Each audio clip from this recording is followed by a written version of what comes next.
Welcome to our channel. నేను మీ లక్ష్మణ్. ప్రస్తుతం మనతో పాటు ఉన్నారు ప్రముఖ real estate expert Nandi Rameshwar Rao గారు. సో ఆయనతో కూడా మాట్లాడదాం. ప్రస్తుతం హైదరాబాద్ రియల్ ఎస్టేట్ ఏ విధంగా ఉంది తెలుసుకునే ప్రయత్నం చేద్దాం. నమస్తే సార్, ఎలా ఉన్నారు?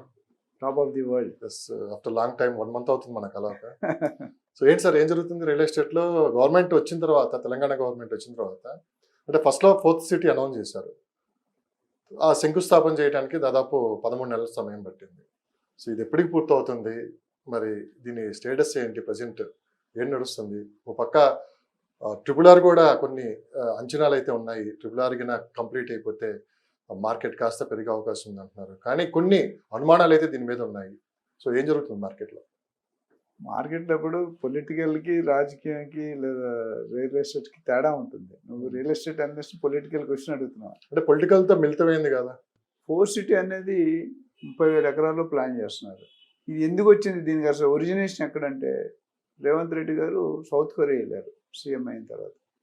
వెళ్ళినప్పుడు అక్కడ కొన్ని సిటీని సందర్శించడం ఉంది. ఇందులో వన్ ఆఫ్ ది సౌత్ కొరియాలో వన్ ఆఫ్ ది సిటీ చూశాక ఆయనకి నచ్చింది. కానీ సౌత్ కొరియా వెళ్ళక ముందే ఈ ప్రాజెక్ట్ అనౌన్స్ చేశారు. అది ఫార్మర్ సిటీ ఏం చేశారు, 4 సిటీ ఏం చేయలేదు. 4 సిటీ అని నడుస్తుంది కానీ యాక్టివిటీ ఏం జరగలేదు. డిక్లేర్ చేశారు, 1 year ముందు డిక్లేర్ చేశారు. మధ్యలో కొద్దిగా ప్రణాళికలు, కన్సర్న్ ఆఫీసర్స్ మొత్తం ప్లాన్ చేయాలి కదా. 30,000 ఎకరాలు అంటే పెద్ద సిటీ. 1 acre 100 acre 30,000 acres అంటే కొన్ని 15-20 సంవత్సరాలు పడుతుంది డెవలప్, అన్ని కరెక్ట్గా డబ్బులు ఉంటాయి. ప్రస్తుతానికి గవర్నమెంట్లో డబ్బులు లేవు ఖజానాలో, అది అందరికీ తెలిసిన వాస్తవం. బట్ స్టిల్ ఆయన ఏంటంటే, అసలు 4 సిటీ అని ఎందుకు వచ్చింది? First Secunderabad, second Hyderabad, third Cyberabad, అది చంద్రబాబు గారి పేరు మీద ఉంటుంది. 4th ఈయన పేరు మీద 4 city. Future city, 100% pollution free city, net zero city, AI city, రకరకాలుగా ఏదో. అంటే ఆయన చెప్పింది కూడా ఒక మాట ఉందండి.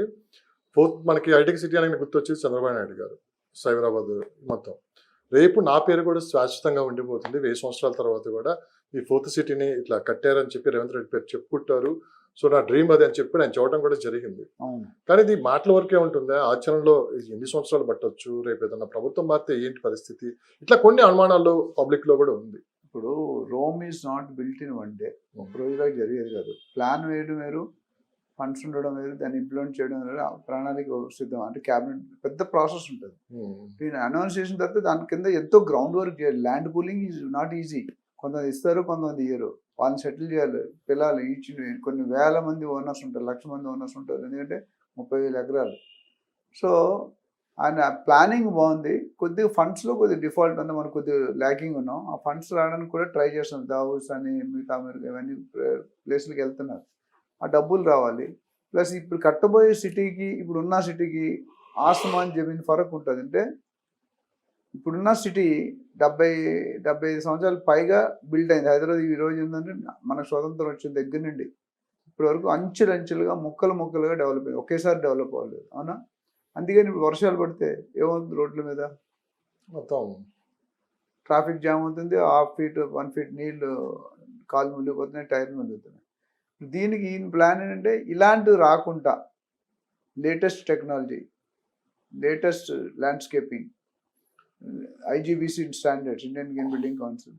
అంటే ఎలా ఉండంటే ఈ సిటీలో ఈ పొల్యూషన్ కానీ, ట్రాఫిక్ కానీ, గార్బేజ్ కానీ, డ్రైనేజ్ కానీ ఎక్కడ బయటకు కనిపించదు. అంతా ఇప్పుడు ఎలక్ట్రికల్ వైర్స్ సీలింగ్ అంటారు, సీల్డ్ అంటే లోనుకుంటే వైర్ ఇంతకుముందు బయట కనిపించదు కదా. అంత మన పాతకాలంలో బయటకి చక్కగా ఎలక్ట్రిక్ పట్టి కనిపించేది, ఇప్పుడు ఎక్కడ మీకు కనిపించదు.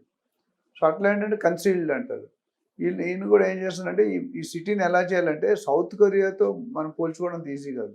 సౌత్ కొరియా మనకంటే కొద్దిగా అడ్వాన్స్ ఉంది కంపేర్ టు జపాన్, చైనా అవన్నీ చూసుకుంటే.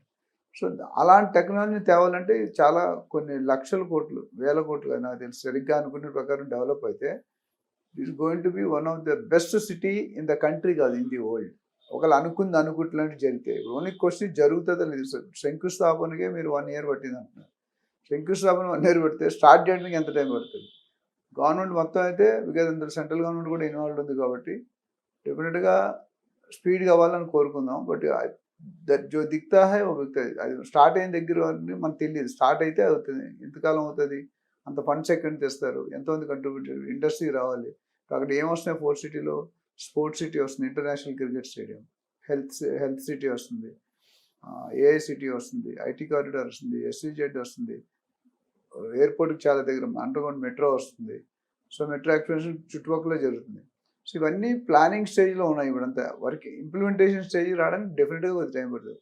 అట్లీస్ట్ నాకు తెలిసి ఈ 30,000 ఎకరాలు 5,000 6,000 లెక్క ఫేజ్ 1 ఫేజ్ 2 ఫేజ్ 3 అట్లా చేస్తారు. సో ఫేజ్ 1 నేను అనుకోవడం అట్లీస్ట్ 5 to 10 years పడుతుంది అనుకున్న ప్రకారం ప్లాన్ రావాలంటే.